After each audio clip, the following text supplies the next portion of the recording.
Taxes, taxes, taxes. Man, remote and hybrid workers are facing double taxation on state taxes. And if your employer that you work for is outside the state where you live, there are tax consequences for that. Might just be another reason why so many people are moving to Texas and Florida, to at least escape the threat of their home state sending them a bill or eating away at their paycheck before it hits their bank accounts and direct deposits with a levy for state taxes. The weather here has changed drastically since this morning. It's really windy. It's cool. The sun's actually about to set here soon, and I had to put on my SquirrelTribe hoodie today. I'll drop a link in the description if you guys want to get your own merch, support the channel, help out the brand. Really do appreciate it. Hey, welcome back.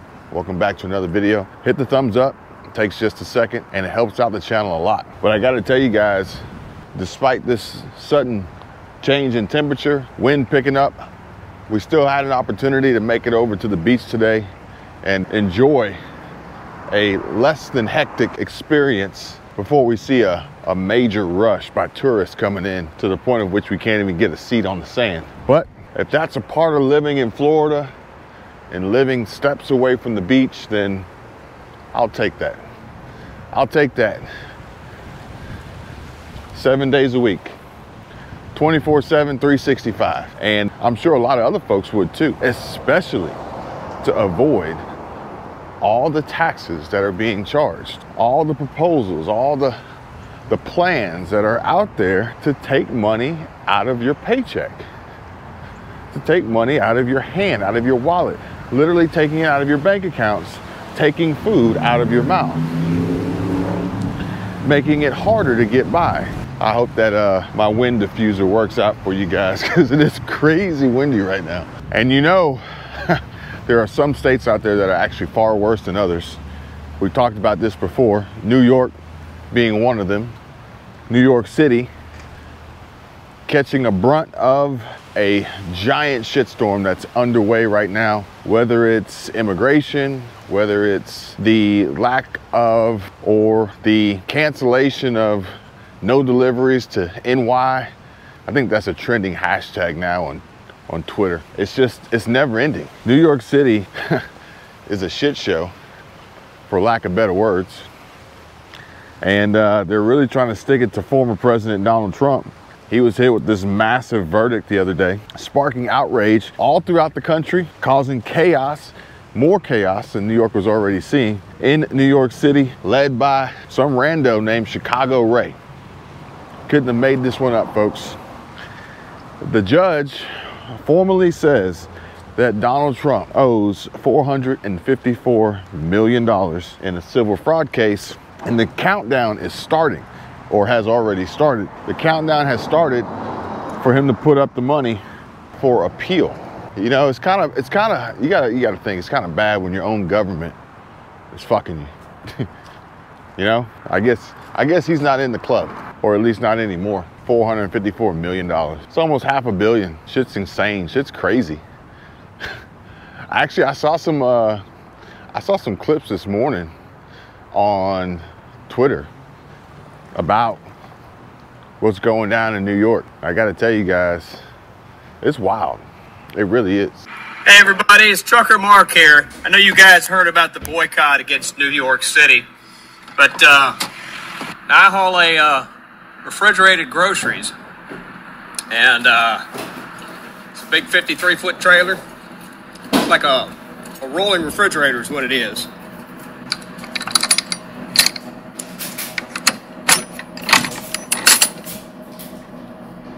And what I've got here is a load of groceries. Milk, meat, dairy, yogurt, all kinds of food. Guess where it's not going? You got it. Definitely not going to New York City. So I want to encourage all my truck driving buddies out there to make your own videos about not going to New York City. Hashtag not delivering to New York. God bless America. There's clips on Twitter, there's videos on YouTube. It's pretty much all that anybody was talking about. And I'm not in New York, so I don't know. I don't know when I'll ever be back to New York. And if you are in New York, you may be wanting to see your way out. Make your way to the exit, because there could be far better places to be, in my opinion. But last I heard, Donald Trump, his GoFundMe was trickling past just $1 million as MAGA tries to raise $355 million for the ex-president. They're gonna have to raise more than that. But somebody actually, they sent me an email and they sent me this headline, and it says that at an event sponsored by the Black Conservative Federation yesterday, former President Donald Trump compared his legal battles to being black. And as the Hodge twins would probably say, these injustices that these Negroes face in the legal system mimics his latest courtroom battles. At the same event, Trump suggested he is popular with the African-American community and African-American voters. And he said his 91 criminal indictments and mugshot were part of the reason. At this event, he told the crowd, predominantly black Americans, where whites in essence were of the minority in the room. And he said a lot of people said it. And a lot of people said that that's why the black people like me, because they have been hurt so badly and discriminated against. And they actually viewed me as I'm being discriminated against. It's been pretty amazing. And then I got indicted a second time. I bet black truckers stand with Trump too. And I also read what USA Today wrote about how Nikki Haley was being a salty bitch and just pretty much hating on how she called his comments towards blacks as disgusting. What does she have against the blacks anyway? And I appreciate you guys sending me this information. It really is important to stay in the know and to use these events to discuss the ideas behind what's going on, what's happening, and more importantly, get ready and prepared for what happens next. So it makes sense why someone would question some of the context and discussion that we had in the previous video about Jeff Bezos, specifically moving to Florida for the benefits of the lack of state income tax, especially having recently sold off a large chunk of his shares and ownership in the company that he founded, Amazon, and the tax burden that he would face as a result of the capital gains. And so the link that they sent me was a story about Jeff Bezos and his new $165 million mansion in Beverly Hills, California, which honestly, I can't lie. I'm actually kind of enjoying all this Jeff Bezos talk and Jeff Bezos in the news lately, because each story is accompanied by some new pic of him with his fiance, Lauren Sanchez, and her greatest features on display. We'll go with that. Man, what a set of knockers on her, right? Now, I will say she was a bit more of a looker in the face back when she was married to Patrick Whitesell. But, I mean, I guess at 54 years old, she ain't that bad in the face, right? Is she mid? What do you think? But with summer heating up and the two of them now residents of the Sunshine State, Florida, well, the pics that the media gets a hold of should be a little bit more spicy.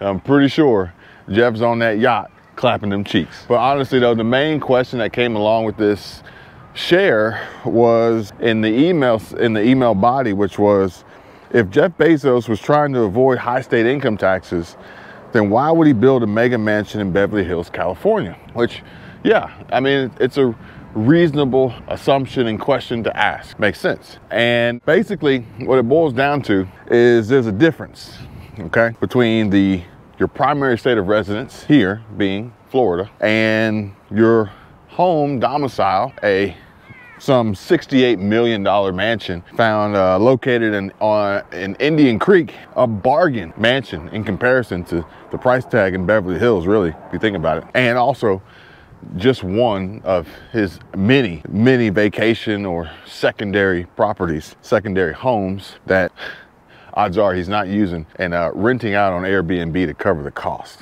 Plus, honestly, not to mention, he just got it like that. You know, it ain't tricking if you got it, right? But I mean, for real, honestly, let's face it. The man makes more money now that he's technically retired. He makes more money in the time that it takes you or I than the average time that it would take for you or I to take a shit. He'll make more money in that time than the average person will make, more than the average person will make in a month. And I'm talking about, and that's a strong month. I'm talking about working long hours, 80-hour work weeks, okay? 80 hours plus. But hey, that's the beauty of passive income, really. If you think about it, break it down in its simplest form. That's the beauty of passive income, which honestly, many will dream of. Obtaining this passive income lifestyle and ability to produce money without ever having to actually go back to work. Now, what's interesting about passive income is how it's made and how you can begin to generate passive income, which I believe I'm pronouncing his name correctly, Olier Online, will flat out tell you that it's going to require some form of energy and input, quite possibly financial investment or capital to begin with. But the beauty of it is once you've got it going, it's very simple and easy to maintain and will continuously pay you moving forward without having to actually do very much work.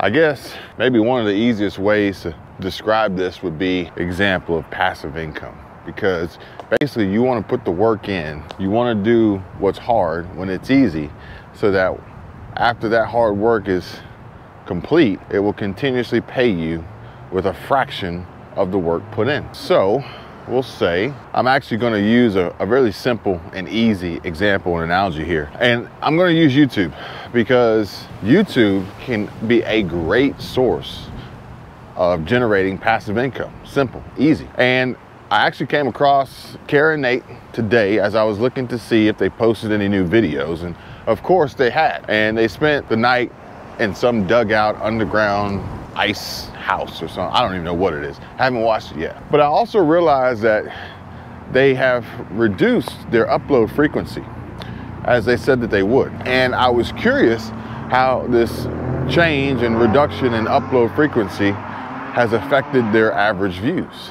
And this is a concept, this is an idea that I learned about a couple years ago when I was in Los Angeles. I was in LA. I was actually hanging out with Chris Igo, and we went out there to attend the Vid Summit event put on by Mr. Beast, Jimmy Donaldson, and Daryl Eves, and so many other amazing content creators there, influential folks there that really helped not only me, myself, but Chris, as well as my wife, Michelle, SquirrelTribe, really kind of focus and hone in on, you know, where we wanted our content, our channel to go, our brands to go, our businesses to end up, and what it would take to do it. And we sat in on a keynote of a young man who I had no clue who he was, but apparently in the YouTube world, he was a big deal because he spent a long time, I don't know how long it was, traveling across the country to bring a penny to Mr. Beast. Now, this penny journey video series of videos was very inspiring to so many, while also donating to a charity that he chose. I think it was Feeding America. And ultimately at the end, he reached Mr. Beast, and you know, all was well, and it was a great ending to an amazing story.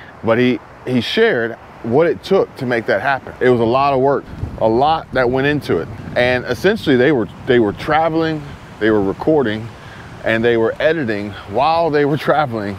And it's quite a task, really. And along the way, they were doing odd jobs, and they were trying to make it all the way to Mr. Beast off of one penny. I believe that's how the story goes down. But that story is more about the process than the penny, because in essence, Ryan Trahan put up a slide on the big projector that everybody could see of how many videos he uploaded and how much work he was doing. And it had to be something like maybe 3 videos a week, maybe 4, maybe more. That was the hard work.